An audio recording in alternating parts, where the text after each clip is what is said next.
senang, jadinya dia tidak senang-senang.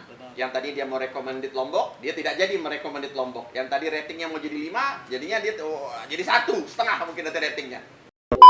MotoGP ini adalah momen dimana ujian buat siapa? Ujian buat kita semuanya. Mulai dari pemerintah desa, masyarakat kita sebagai pribadi, sampai kepada presiden. Dulu pas abang sebelum kita putus nih bang, dulu pas abang ditin 10 kan Genpi abang diriin. Oh iya dong. tadi diceritain Genpi ya. Iya. First thing yang terjadi apabila GP tidak sesuai dengan jadwal yang dischedule.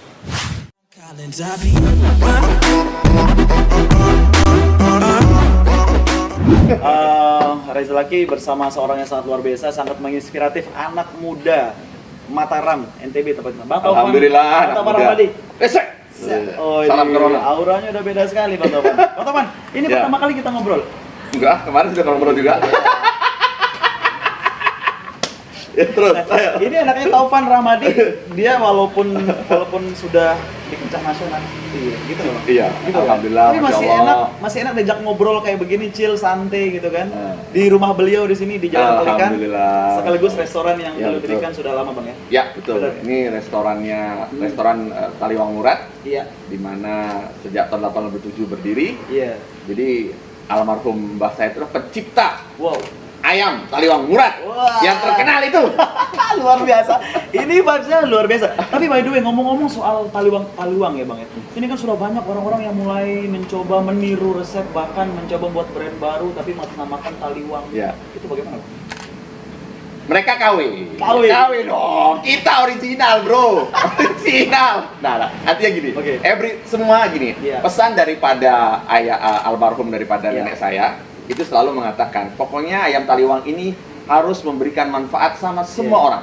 Itulah kenapa pesan daripada nenek saya, pokoknya ayam taliwang ini nggak boleh kayak Kentucky, nggak boleh kayak McDonald. Oke. Kenapa begitu? Agar semua bisa merasakannya. Semua bisa merasakan. Iya, kalau ada nih yang Iya. paling mahal lagi filosofi daripada nenek saya itu, Iya. almarhum adalah kalau kamu anaknya buka restoran, Iya. terus tiba-tiba ada musafir, Iya. musafir itu kelaparan, Iya. datang aja ke restoran Taliwang Murad di mana-mana. Dia pasti dikasih gratis makan. Serius? Serius, Bro. Serius, Mau jadi musafir? Iya. Ya. Tapi gini Bang, pada akhirnya kan taliwangnya ada di mana-mana, ya kan. Dan Iya. terkenal juga memang Haji Murad gitu kan. Iya. Tapi banyak akhirnya yang mencoba mengkomersialkan menu ini, Iya. ya kan. Iya. Dan tidak ada melabeli Haji Murad. It's okay. Nggak ada masalah karena bagi sesuai dengan harapan dari nenek saya, yang paling penting bisa memberikan manfaat buat masyarakat banyak. Oke. Ada pertanyaan yang mau aku tanya nih Bang. Abang Taufan sendiri sejak kapan sih mulai bermain di pariwisata Bang? Karena kita semua tahu Taufan Ramadi itu adalah anak bangsa yang menyuarakan pariwisata dari dasar. Yes, dasar. Contoh kecil ya, ini serius, ini for real ya. Kalian bisa cek jejak digitalnya, itu banyak banget tersebar di seluruh sosial media, bahkan di YouTube. Bahwasannya Lombok mendapatkan the best destinasi halal tourism itu di Dubai dan diterima langsung oleh Abu Dhabi. Ya, United Arab Emirates ya, Abu Dhabi. Iya kan? Ya. Jadi Bang Taufan yang terima itu gimana ceritanya Bang Taufan? Ini mau ceritain beneran nih. Beneran dong, nggak Beneran, boleh ya. disembunyi-sembunyikan. History. The history. Jangan melupakan sejarah. Just- Oke, Bang Taufan itu sejak tahun 2000 Ya. senang sama pariwisata, concern gitu ya. Kumpulkan anak-anak muda, kita Ya. cerita, Ya. kita diskusi. Waktu itu ada acara namanya Turun Dari. Terus ada bener. Nah, Turun Dari zaman-zamannya Ya. itu kita create lah, Benar. Itu salah satu daripada kita untuk bisa menampilkan anak-anak muda Ya. yang punya talenta dan menunjukkan bakat-bakat budaya mereka. Baik. Oke. Setelah itu 2000 jalan Bang Taufan buat event organizer, Ujung Pintu dulu namanya. Nah, di dalam setiap kontennya Ujung Pintu sebagai event organizer, Bang Taufan selalu sisipkan pertunjukan-pertunjukan budaya. Baik. Terus gitu. Nah, lalu Bang Taufan ke Jakarta. Iya.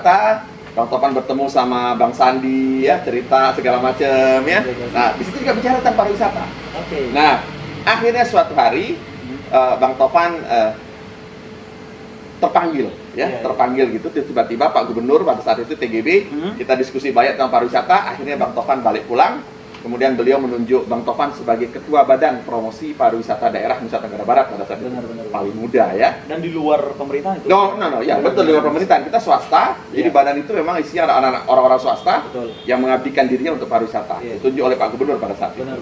Nah, lalu kemudian kita punya program, salah satunya ada bagaimana membuat Lombok ini terkenal dengan brandingnya. Lalu kita sepakat, Pak Gubernur pun mendukung membawa Lombok ini menjadi destinasi halal. Oke. Di saat provinsi lain belum berani untuk melakukan itu. Nah itu dia, ini kan muncul kontroversi sampai sempat ada apa ya, ada satir, ada sarkas, ada sedikit sampai dibuat meme loh saat itu oleh praktisi sosial media mengatakan halal, artinya kita ini mau seperti Timur Tengah wisatanya. Oh, yang bener aja dong. Serius, ini for real. Ya. Karena banyak yang seperti itu bang. Ya. Apalagi tamu, wah berarti kita harus pakai cadar dong ke pantai. Enggak. Jadi gini, kalau bicara halal itu bicara tentang lifestyle. Oke. Ya. Opportunity, extended services, service tambahan, Yap. pilihan Yap. kepada wisatawan. Ya. Apa halal lifestyle itu? Oke. Halal tourism itu adalah bagaimana seorang wisatawan ketika datang dia membutuhkan layanan halal pada saat dia ada di destinasi itu. Saat dia berlibur. Jadi misalnya gini, saya wisatawan muslim nih, Ya. saya datang ke Lombok, saya di Lombok tuh saya harus makanannya makanan halal. Iya, benar, Ya, benar, dia benar. pergilah ke restoran halal. Benar. Dia pergilah menginap di hotel di mana Ada restorannya halal. Ada kiblatnya juga. Ada kiblatnya juga, Benar. tempat di mana apa Bisa namanya? sholat. Ya, dia bersuci juga Iya. ini ya, apa namanya? Sesuai dengan syariah kita ya gitu. Nah, itu yang berkembang. Wah. Jadi halal tourism is about lifestyle ya, Oke. buat lifestyle. Dia bicara opportunity. Ada market yang membutuhkan layanan itu. Betul. Lalu disediakan oleh destinasi. Dan itu menjadi salah satu peluang yang abang lihat saat itu sehingga Betul. dimunculkan wisata halal ini. Tapi kan pasti banyak saat itu protes-protes yang sehingga memunculkan, wah berarti nggak benar tafsiran soal halal ini kita non alkohol di mana-mana kan, karena banyak yang protes bang. Halal, NTB, maju dan religius Mataram nih kan, tapi banyak alkohol di mana-mana. Itu ada kaitannya nggak dengan itu? Gini, Bang? wisata halal tadi saya katakan Ya. itu adalah pilihan, tergantung wisatawannya. Ya. Ya, wisata halal itu tidak membunuh wisata konvensional yang ada. Ya, jadi pilihan ada di tangan wisatawan. Dia mau pilih yang mana terserah dia. Berarti itu sekedar apa ya? Cuma sekedar pemikiran mereka aja yang terlalu sempit kayaknya, seperti mengatakan kita ke pantai itu harus dibatasi No. laki-laki maupun perempuan. Ya, Itu salah bang ya? ya. Salah kalian semua. Ini yang benar. Iya bang. Pada akhirnya kan itu sempat menjadi ramai diperbincangkan Ya. gara-gara kata halal, Ya. syariat. Ya. Ya kita kan tahu sekarang di Iya. zaman ini semuanya serba dipelintir-pelintir. Oh, untung ada Reza. Jadi jelas semua sekarang. Nah, dan pada akhirnya Reza Laki bertanya bang sama abang nih, abang kok bisa kenal dekat sama Sandiaga Uno? Cila, Iya. ini buka-buka rahasia lagi ya. Jadi Bang Sandi itu Bang Tovan kenal pertama kali ketika Bang Tovan aktif di Iya. HIPMI. HIPMI itu adalah Himpunan Pengusaha Muda Muda Indonesia. Wah, Ya, pengusaha muda ya. Iya. Masih muda ya, masih muda. jadi ketika Bang Tovan aktif di sana, Bang Tovan ditunjuk menjadi sekretaris umum HIPMI NTB. Iya benar. Nah, suatu ketika beliau jadi ketuanya. Lalu kita undanglah Bang Sandi ke Lombok. Disitulah mulai Bang Tovan kenal sama beliau. Lalu beliau melantik Bang Tovan pada saat itu sebagai pengurus. Nah, kemudian Bang Tovan tidak pernah putus silaturahim, lalu menjaga hubungan itu dari tahun 2007. 2007 berarti udah 13 tahun. 13 tahun. Cukup lama. Berarti saat itu Bang Topan masih kurus-kurusnya. Aku Iya. lihat Bang foto abang zaman dulu aku lihat. Oh, udah lihat tuh? Ada. Oh, udah sudah di Ada. Waduh. Ada foto stalker. Stalking. Stalker ya. Stalker. Ada foto abang saat itu lagi pokoknya itu berkaitan dengan acara amal atau apa lah nggak tahu ya. Itu apa lagi kurus-kurus banget. Oh, sih. Serius, Sih. nggak mapan kayak gitu. Terus pada akhirnya abang kemarin sempat terlibat juga menjadi salah satu juru bicara. Sampai menjadi juru bicara itu ceritanya gimana bang? Ya, jadi karena memang saya sama Bang Sadi dari dulu kan tentang pariwisata. Iya. Lalu saya ketika beliau menjadi wakil gubernur juga beliau meminta tolong pada saya untuk kita support proses pariwisata halal Jakarta pada saat itu. Kemudian saya saat ini Iya. ini buku ini kemudian ya ini this is one of my legacy Iya. for tourism Indonesia during the COVID-19. Oke. Ngerti? Nanti kita bahas. Nanti kita bahas. Ya, jadi artinya buku ini Iya. ini kata pengantarnya spesial dari Pak Sandiaga Salahuddin Uno. Benar. Ya, beliau memberikan kata pengantar sangat luar biasa. Nah, semenjak saat itulah Bang Tovan kemudian dipercaya oleh Bang Sandi sebagai juru bicara bidang pariwisata. di bidang pariwisata. Beliau menilai seperti itu. Itu rasanya gimana tuh jadi jubir pariwisata ditunjuk langsung oleh Sandiaga Uno? Pertama, alhamdulillah ya, syukur ya, karena Bang Sandi sendiri kan adalah orang besar, tokoh yang memang tokoh nasional. Beliau adalah calon wakil presiden, yang kita berharap ya tentunya beliau adalah contoh bagi banyak anak muda. Ya, ketika kita diberikan kepercayaan seperti ini kan adalah amanah, ya kan? Dan ini wajib kita jaga. Terlebih saya sebagai seorang putra NTB ada sebuah kebanggaan. Padahal banyak loh Bang yang punya kapabilitas yang mungkin seperti Abang juga, tapi kenapa harus Tokoh Rahmadi? Itu pertanyaan yang mendasar. Nah, itu tanya Bang Sandi. Ini kamu tanya Bang Sandi kalau gitu. Ayo Bang Sandi aja. Berarti ada sesuatu yang dilihat oleh Sandiaga Uno di diri Abang. Iya kan? Masya Allah. Asik gak? Asik kan? Iya kan? Mudah-mudahan. Berarti ada something yang dilihat potensialnya sangat besar gitu kan dengan kapabilitas Abang di dunia pariwisata Bang. Sampai Abang menciptakan buku ini. Ya, iya kan? Di tengah pandemi, ketika teman-teman pariwisata lagi down. Karena gini Bang, kita ini adalah orang-orang yang di industri yang kalah. Iya. Pariwisata, guide, PO bus, restoran, semua yang betul kan kita ini industri yang kalah Bang. Iya. Ada yang menang, ada yang kalah kan. Iya. Nah, Abang tulis buku ini atas dasar apa Bang? Gini, saya ketika COVID itu pertama kali kena di mewabah di Cina, saya sudah khawatir, saya sudah prediksi. Ini kalau dia diamkan ini, dia bakal kena sampai Indonesia. Nah, sebelum itu terjadi, saya sempat tuh bikin statement di media, dan itu blast di mana-mana bahwa saya minta kepada pemerintah Indonesia dan kepada Menteri Pariwisata saat ini, yaitu Pak Wisnu Tama, Pak, tolong Pak, ini segera ditutup saja. Segera ditutup saja. Kita betul-betul sangat kita khawatirkan nanti ini malah membunuh pariwisata, membunuh kita semuanya. Ya, tapi sebenarnya pada saat itu saya nggak tahu mungkin banyak pertimbangan dari pemerintah pusat, jadi tidak diindahkan gitu ya. Berjalan ternyata kena kita. Nah, setelah itu saya begitu ada yang terkena, langsung hati saya menggelora gitu ya. Nah, gelora, pokoknya saya harus I have to do something. Nah, lalu saya mau buat buku nih. Saya berdoa sama Allah pada saat itu, ya Allah, bantu saya ingin membuat buku karena sesuai seperti saya di bidang pariwisata, saya ingin buat buku yang berusaha untuk memformulasikan apa yang bisa menjadi guiding daripada pariwisata, para entitas pariwisata di dalam keadaan COVID ini. Dan akhirnya muncullah buku protokol destinasi ini. Saya kerjakan tidak lebih daripada 3 minggu pada saat itu, ya 3 minggu bro, 3 minggu. Inilah Allah ya. Allah itu dengan keajaibannya, dengan segala kemurahan hatinya, kekuasaannya memberikan kita jalan kemudahan. Nah, 3 minggu itu kemudian saya dari satu penerbit ke penerbit lain, saya tidak capek. Penerbit mencari kita. Wow. Ya, lalu kemudian apa? Diberikan jalan oleh Allah. Akhirnya kita mendapatkan salah satu penerbit paling super di Indonesia, yaitu Kompas Gramedia. Alex, di mana Alex di situ. Kalau sudah alhamdulillah lah ya. Itu udah keren banget. Ya, dan seperti sekarang buku ini sudah tersebar di toko-toko buku Gramedia di seluruh Indonesia, ya, dan kata pengantarnya pun keren-keren. Dan semua ada kata pengantar dari Menteri Pariwisata kita dulu, Pak Arief Yahya. Ada kata pengantarnya juga dari profesor dari Australia. Ya, dia adalah guru besar pariwisata di Australia, Profesor Noel dari Gold Coast Sunshine dari Australia. Terus ada juga dari Bupati Banyuwangi. Tapi by the way gini Bang, artinya kan ini buku sudah tersedia ya, mungkin ada yang belum baca buku ini, untuk saya sendiri. Karena ini baru launching kemarin. Tanggal 15 September, bertepatan sama ulang tahun saya. Garis besar. Wow. Birthday. Tapi by the way Bang, secara garis besar buku ini bercerita tentang apa? Bercerita tentang bagaimana yang harus dilakukan oleh kita, baik itu pemegang kebijakan, stakeholder pariwisata, di saat ada COVID, di dalam membangkitkan destinasinya, memulihkan destinasi pariwisata. Itulah kenapa saya sebut sebagai protokol destinasi. Di dalam protokol destinasi itu ada protokol kesehatan. Jadi di dalam protokol destinasi ada protokol kesehatannya. Ada bagaimana desa wisata bisa bangkit. Ada bagaimana travel agent bisa punya strategi kreatif di dalam melancarkan produk masa pandemi. Ya, bagaimana seorang pemimpin di suatu daerah melakukan kebijakan-kebijakan yang membantu percepatan pemulihan di destinasi wisata itu. Ini ada di buku itu semua. Dan yang lain-lain ya, silahkan dicari sendiri. Harus beli dulu. Langsung cari ke Gramedia dan toko buku terdekat.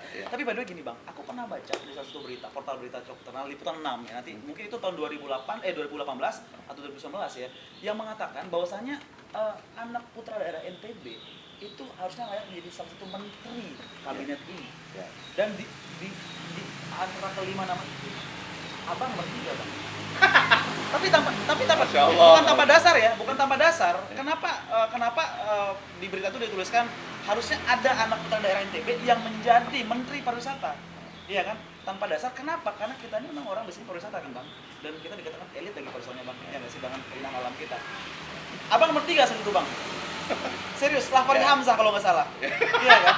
Ya. Jadi, Masya Allah. saya percaya, Bang. Kamu hebat terus kamu. Terus. Kapabilitas abang setelah meng-explain sampai membuat buku protokol ini sudah ilmunya berarti bukan kaleng-kaleng lagi bos. Ini nggak main-main. Ini artinya ada basic di sini, kompetensinya ada di sini secara mendasar ya nggak bang? Pengalamannya, iya kan? Apalagi abang memang main di perusahaan kayak buka restoran seperti ini kan, bang. Sampai dibuat muat berita begitu bang, emang seperti apa sih bang Taufan sampai ada apa tulisan kayak begitu bang? Ya, pertama saya sendiri kalau bicara tentang hal jabatan Iya. itu biarkanlah Allah yang memiliki kekuasaan, ya. Karena tujuan saya bukan di jabatan itu. Baik. Ya, saya selalu diajarkan oleh orang tua saya bahwa di dalam setiap melakukan apapun, Iya. itu targetnya itu adalah mendapatkan ridho dari Allah Subhanahu Wa Taala. Ya. Jadi kalaupun saya nanti ada jabatan lah, kelebihan harta lah, ataupun apapun itu namanya, ya itu merupakan bagian daripada rezeki Allah kepada saya. Itu merupakan bagian daripada amanah, ya kan? Nah, tapi saya tidak punya orientasi untuk itu. Tujuan saya adalah bagaimana memastikan setiap kali saya bergerak, setiap kali saya bertemu, setiap kali saya berkarya, itu saya pastikan adalah mudah-mudahan Allah menjaga saya tetap berada dalam kebaikan. Dan sekarang sesuatu yang cukup vital nih. The worst thing yang terjadi apabila GP tidak sesuai dengan jadwal yang dischedule. The worst thing yang terjadi, ya tentunya kita melihat ini dalam perspektif apa ya? MotoGP tidak jadi, apa yang menjadi penyebabnya? Baik. Kalau dia force major, apa yang harus Oke, dilakukan? force major. Ya. Berarti pandemi ini kan force major. Iya, Iya. iya. Force terjadi Yang kita tidak bisa bisa lawan. dihindari kan? Nggak bisa Oke. dihindari. Tapi kalau seandainya ini tentang masalah yang secara teknis nih bang, Iya. kayak pembebasan lahan yang tadi Iya. kita bahas, Iya. itu gimana bang? Terus kesiapannya belum maksimal dan belum matang karena belum ada hospitality yang cukup mumpuni. Iya. Terus saya katakan Badra masih begitu-begitu aja. Iya. Badra belum mana nih tempat naruh loading motor-motor yang Iya. berat itu kan. Rumah sakit internasional di mana kalau Iya. menjadi standar-standar itu bang? Gimana bang? Kalau ketika saat ini kita bisa memprediksi hal itu, Baik. tentunya kita harus berbicara tahapan preventifnya. Nah, preventifnya apa? Preventifnya harus mencari solusi-solusi. Baik. Bagaimana menuntaskan masalah kamar, bagaimana menuntaskan masalah tanah, bagaimana menuntaskan masalah amenitas-amenitas yang lain, bagaimana kemacetan yang mungkin terjadi, kenyamanan wisatawan, ya. Jangan sampai wisatawan yang datang ini menjadi backfire. Jadi yang dia mau senang-senang, jadinya dia tidak senang-senang. Benar. Yang tadi dia mau recommended Lombok, dia tidak jadi merecommended Lombok. Yang tadi ratingnya mau jadi 5, jadinya dia jadi 1,5 mungkin nanti ratingnya. Nah, ini harus dilakukan langkah-langkah preventif. YTDC ini, MotoGP ini adalah momen di mana ujian. Ujian buat siapa? Ujian buat kita semuanya. Mulai dari pemerintah desa, masyarakat kita sebagai pribadi, sampai kepada presiden. Ya, ini wajah kita di depan dunia. Betul. Karena nanti akan lebih daripada viewersnya itu ada lebih daripada 273 juta orang yang akan nonton, melihat keindahan daripada Mandalika. Betul. Ya, 273 itu adalah orang-orang yang ada di seluruh dunia, di luar yang ada. Ini yang segmented untuk MotoGP only ya? Iya, Oke. MotoGP only. Orang yang nonton dari rumah-rumahnya di seluruh dunia. Betul. Ya, jadi saya mengharapkan bahwa ini jangan dianggap remeh. Ini jangan dianggap enteng oleh siapapun. Ya, mereka harus melakukan langkah-langkah preventif sampai plan A, plan B, plan C, plan D, sampai plan yang paling jelek sekalipun. Benar sekali.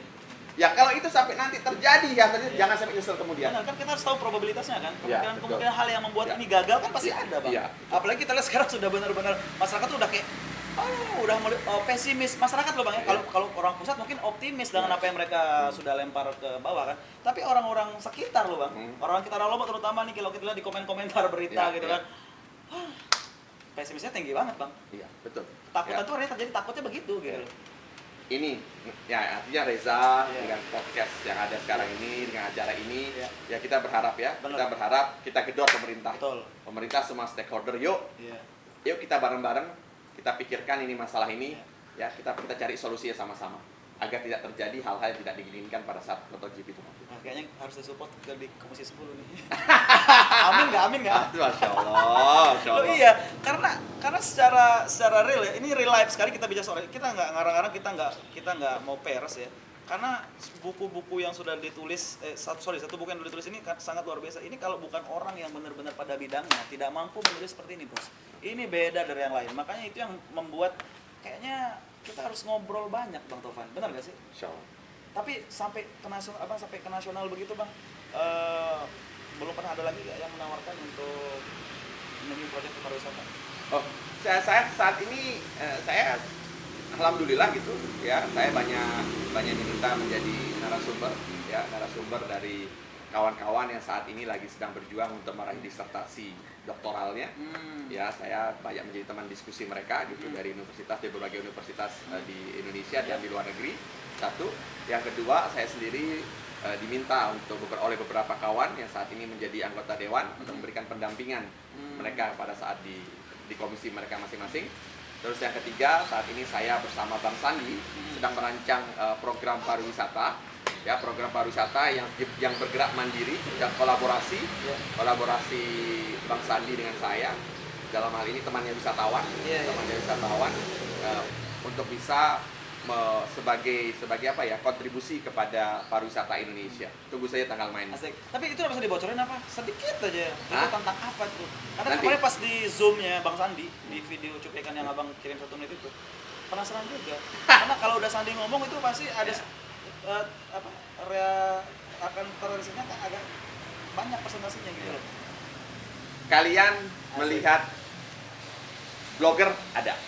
Kalian melihat cerita-cerita tentang yang selama ini tidak pernah ada di dalam bayangan kalian, itu bakal ada. Asik. Ya. Yang terakhir lagi kita bicara tentang solusi dan strategi dari setiap permasalahan pariwisata yang ada di Indonesia ini. Ya, kita lasernya ada, ya, travelingnya ada, promosinya ada, edukasinya ada, ya. Yang lebih gila lagi, kita akan mencoba membawa kalian menembus lorong waktu. Karena kalau kalian tahu ya, Sandiaga Uno, Mardi Guwowick, Helmi Yahya itu orang-orang yang bisnismen dan otaknya itu nggak main-main, cuy. Kebayang nggak sih kalau Sandiaga Uno sampai menggandeng Taufan Rahmadi, anak putra NTB asli, ya kan? Which is dia punya basically seorang yang berkompeten di bidang pariwisata. Kita nggak kebayang loh bakal seperti apa jadi ke depan. Ya. Program ini saya pastikan adalah program yang bergerak secara mandiri, kreativitas, strategik, supaya jadi satu, dan membawa imajinasi kalian tentang travel itu bukan hanya sekedar jalan-jalan, tapi menembus waktu. Wah, ini penasaran. Jangan sampai pemirsa yang menjadi TV penasaran. Sudah banyak jumlah subscriber nih. Lebih dah masalahnya. Oh ya. Iya, jadi pasti akan ada komen-komen yang bertanya nih ya kan, karena kita tahu anak-anak Indonesia pada umumnya itu selalu penasaran Bang Tovan ya kan. Dan satu lagi pertanyaan Reza lagi Bang, satu kata dan satu wejangan dalam nih untuk harapan Abang ke depan tentang pariwisata kita di tengah seperti ini, terlepas ini buku sudah Abang ceritakan, keinginan Abang ke depan pariwisata mau seperti apa dan harapan Abang buat anak-anak ke depan. Reza, terima kasih atas pertanyaan yang luar biasa ini. Kawan-kawan dari Imaji TV, podcast yang luar biasa, sore, senja, mendung ya, hujan rintis-rintis, ya, sunrise, sunset, ya, semua keindahan itu. Adik-adikku, di mana saja yang nonton podcast ini, Bang Tovan ingin mengajak kalian untuk melihat pariwisata dalam perspektif yang lain. Pariwisata yang bukan berbicara sekedar hura-hura, pariwisata yang bukan sekedar berbicara selebrasi ya seperti sering Bang Tovan bilang ya, tapi bagaimana Bang Tovan ini mengajak sama-sama yuk kita jadi wisatawan yang dengan pariwisata, dengan kegiatan wisata kita, kegiatan berlibur kita, itu membuat kita semakin dekat kepada ciptaan Allah. Ya, semakin dekat dengan the God masterpiece, ya, mahakarya Tuhan, ya. Dengan kalian merasa dekat dengan apa yang menjadi ciptaan keindahan Tuhan ini, kalian pun akan merasa takut untuk merusaknya. Ya, kalian pernah takut mas. Luar biasa. Ya. Ini the best. One and only. One and only luar biasa. Iya.